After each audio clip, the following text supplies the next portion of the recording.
Olá, estudantes da primeira série. Nesse vídeo vamos falar sobre a espermatogênese. Muito bem, gente. De um modo geral, a gente vai chamar de gametogênese a produção de gametas, o processo celular de produção de gametas, tá? Então, eles podem ser produzir a partir desse processo os gametas masculinos ou femininos por meio de uma divisão chamada meiose, que reduz o número de cromossomos pela metade. E a gente chama de fertilização ou fecundação quando esses gametas se unem formando um novo indivíduo.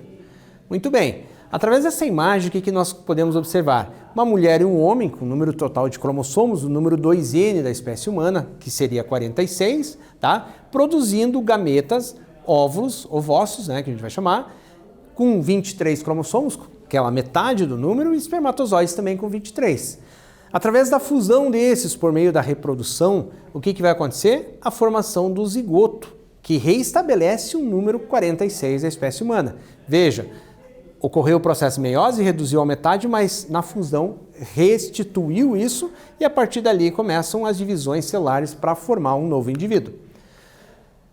Nos humanos, as células haploides apresentam 23 cromossomos, que são os gametas. Nas demais células somáticas, que a gente vai chamar, que são as células do corpo de um modo geral, ela vai ter 46 cromossomos e aqui um modelinho, né? Ou seja, número haploide com a metade e o número diploide com o número total de cromossomos daquela espécie ali. Tá?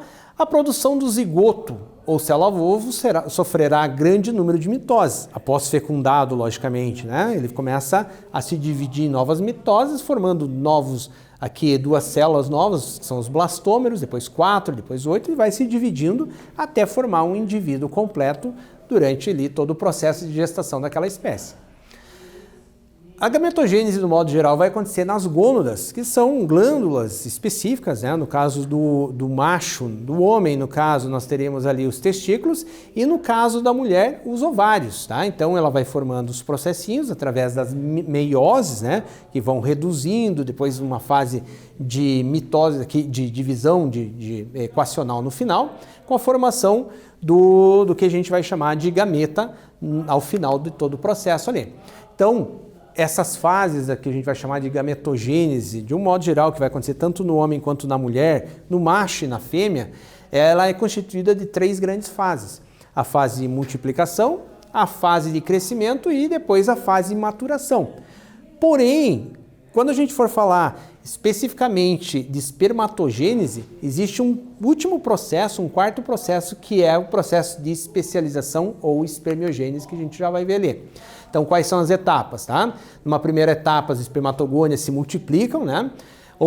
Algumas vão entrar em fase de crescimento e outras vão se transformar em espermatócitos de primeira ordem, espermatócitos primários, passando para a segunda fase, onde vai acontecer divisões por meio da meiose, originando células haploides, com a metade do número de cromossomos, né? Que a gente vai chamar já de espermatócitos secundários, de segunda ordem, já reduzindo o número de cromossomos iniciais ali.